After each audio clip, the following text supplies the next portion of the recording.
அடிமையை நோக்கி பார்த்திரே, உயர்த்தி மகிழ்ந்தீரே.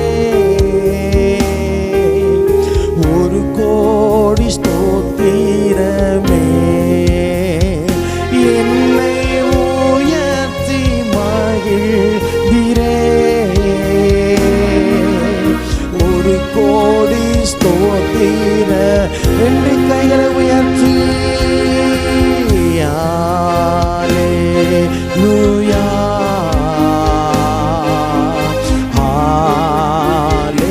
ஹல்லேலூயா, ஹல்லேலூயா,